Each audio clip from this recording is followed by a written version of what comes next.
या यात्रा की। जिस अयोध्या की ओर सारे विश्व की आंखें लगी हुई थी, उस पावन भूमि का दर्शन करने का सौभाग्य हमें प्राप्त हुआ।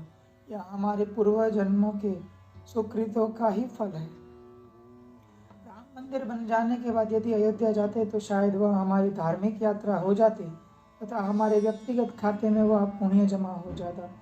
किंतु देवोत्थानी एकादशी के दिन उस परम पावन पुण्य भूमि पर कदम रखना तथा उस संपूर्ण भूमि की धूल का स्पर्श होना ही अपने आप में एक अनोखा अनुभव था। अयोध्या तक पहुंचने की संपूर्ण यात्रा में अगर हमने सबसे अधिक अनुभव किया तो वह यह कि घर से संकल्प करके निकले हैं तो रास्ता सीधा अयोध्या को ही जाता है, पीछे मुड़ने के लिए नहीं। कार्य संपन्न होने तक चलते ही जाना है। श्री राम वन के लिए निकले थे, असुरों का संहार कर ही वापस आए। इस यात्रा में भारत के जन तथा मन का विराट रूप देखा। हमने यह महसूस किया कि हम तो केवल श्री राम के मंदिर निर्माण कार्य में अपना छोटा सा योगदान देने जा रहे थे, तो उत्तर की जनता ने हमारा इतना स्वागत किया। जब स्वयं प्रभु श्री राम उस भूमि पर चले होंगे तब लोगों को उनके दर्शन के लिए किस तरह पागल हुए होंगे, जिसका अनुभव हमने साक्षात किया। युगों पूर्व लोगों ने श्री राम का स्वागत किया एवं आज भी हम सोचते हैं कि हमारा स्वागत किया नहीं, अपितु यह भी उस राम का ही स्वागत था जो लोगों ने कार सेवकों को प्रतीक मानकर किया। यह कण कण में तथा हर युग में राम है, इसका एक और प्रत्यक्ष अनुभव। माता कौशल्या महल में बैठकर अनुभव कर रही थी कि कहाँ मेरे राम सोए होंगे, किस प्रकार फूल सी सुकुमारी सीता कांटों कंकड़ों पर चल रही होगी। सीता के पाँव में छाले पड़ गए होंगे जो माँ हृदय को छलनी कर रहे थे। इतनी माता बहनें तथा भाई बाल वृद्ध सभी दूर दूर से पैदल चलकर आ रहे हैं। इन्हें केवल भोजन खिलाने से उधर की शांति होगी, किंतु पाँव में छाले देखकर ग्रामवासी भाई बहनों का हृदय आज भी छलनी हो रहा था। इस व्यथा को वे कैसे झेलते? उनकी भावना का स्नेह लेप बनकर पाँवों को सहलाता था। कटोरी में तेल, पाँव धोने के लिए तत्काल गर्म पानी देना, इसे देखकर ही चलने वालों का दुख दर्द भाग जाता तथा राम कार्य में जाने का उत्साह दुगुना हो जाता।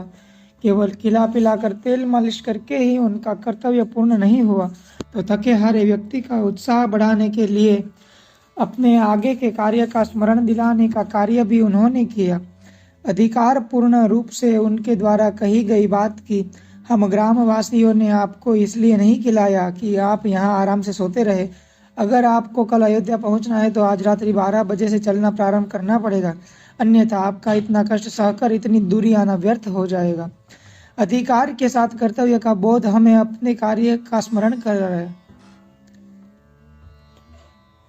उत्तर प्रदेश में मुगल काल से पर्दा प्रथा चली आ रही है, जो उस काल की आवश्यकता भी होगी, परंतु श्री राम के कार्य करने के लिए बाह्य पर्दा बाधक नहीं बना।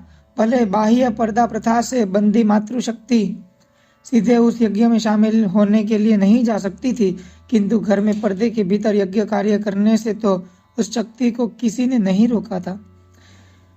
जिस यज्ञ में प्राणों की आहुति देने के लिए कार सेवक जा रहे थे, उनकी चिंता तो भगवती सीता को करनी ही थी। कृपा निधान के भक्तों के भोजन की व्यवस्था करने के लिए जैसे घर घर में अन्नपूर्णा के रूप में मानो सीता माता ही विराजमान थी। मन को अभिभूत कर देने वाला यह भी एक दिव्य एवं अलौकिक अनुभव था, जिसका स्वाद केवल अयोध्या जाने वाले लोगों ने ही चखा। अन्यों के लिए यह केवल चर्चा का विषय था। किंतु भोजन करने से ही तो कार्य संपन्न नहीं होता, ध्येय साध्य करने के लिए मार्ग क्रमण करना ही था। इस मार्ग में नदी, नाले, खेत, खलिहान सभी थे, जिसे पार करना था। खेत खलिहानों ने हमें रास्ता दिखाया कि दिव्य पथ में जाने के लिए सीधे नहीं वरन इस पगडंडी को पकड़ो, जो आड़ी तिरछी ऊंची नीची उबड़ खाबड़ तो होगी, परंतु उस सीधे रास्ते जितनी खतरनाक नहीं होगी। नदी पार करने के लिए उस केवट की याद करो जिसने श्री राम को पार करवाया था। आज भी वह अपने पूर्वजों की परंपरा को उसी गहन श्रद्धा भाव से निभा रही है। उसे न केवल राम कार्य में जाने वाले लोगों को पार पहुंचाना है, चाहे वह फिर चतुरंगी सेना लेकर जाने वाले श्री भरत जी हो या पैदल चलने वाले कार सेवक। कार सेवकों को नदी पार कराते हुए वह श्री राम को पार लगाने वाले केवट का स्मरण कर भाव विभोर हो रहे थे। ऐसा था एक दूसरे के भाव का तादात्म्य। 30 अक्टूबर से 6 नवंबर तक अयोध्या में हमने निवास किया। अयोध्या में कर्फ्यू के बावजूद लाखों की भीड़ में भी लोगों का उत्तेजित न होना। जिस कार्य के लिए आए थे उस कार्य के अतिरिक्त अन्य किसी भी बात का ध्यान नहीं। एक ही ध्येय, कार सेवा करने के लिए आए हैं, सेवा करके ही जाएंगे, चाहे इसके लिए यहाँ कितने भी दिन रुकना पड़े, चाहे लाठी खानी पड़े या गोली। हम अपने युवकों को दिग्भ्रमित, अनुशासनहीन या उच्छृंखल कहने में तनिक भी संकोच नहीं करते, परंतु श्री राम नाम के मंत्र ने उन्हें ऐसा भ्रमित किया हुआ था कि वे उच्छृंखलता तथा अनुशासनहीनता की परिभाषा ही भूल गए थे। साधारण सी सभा सम्मेलनों में होने वाले हुल्लड़ भीड़ का लाभ उठाकर महिलाओं के साथ होने वाले अभद्र व्यवहार का तो हमें अनुभव था ही, किंतु इस विराट सम्मेलन में मातृशक्ति के प्रति आदर, इनके साथ सहयोग करने की इच्छा जो दर्शन हमें हुआ, उससे क्या।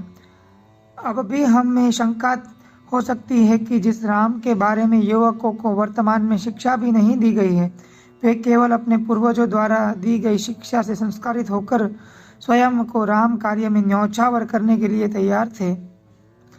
अगर इस युवा रक्त को राम मंत्र से अभिमंत्रित किया गया होता तो शायद आज भारत का चित्र ही अलग होता। सुनंदा देशपांडे द्वारा, जो कि बिलासपुर से है। अब इतवारी पत्रिका का यह छोटा सा क्लिप। केवट भैया 7 बजे 31 अक्टूबर को अंधेरे में सरयू पार करवाई। वहां के मल्लाहों ने उन्हें पैसे देने का प्रयास किए तो कहा, भैया हम रोज 10,000 कार सेवकों को यह सरयू पार करवाते हैं, इसलिए नहीं कि पैसे चाहिए, बल्कि इसलिए कि राम मंदिर बने। उसके कपड़े फटे थे और पुलिस बार बार उनकी नावें सरयू में डुबा देती थी, मारती थी, लेकिन नाविक फिर नाव निकाल लाते। वे कहते थे उनकी उतराई तब अपने आप वसूल हो जाएगी जब वे कार सेवा कर चुके होंगे।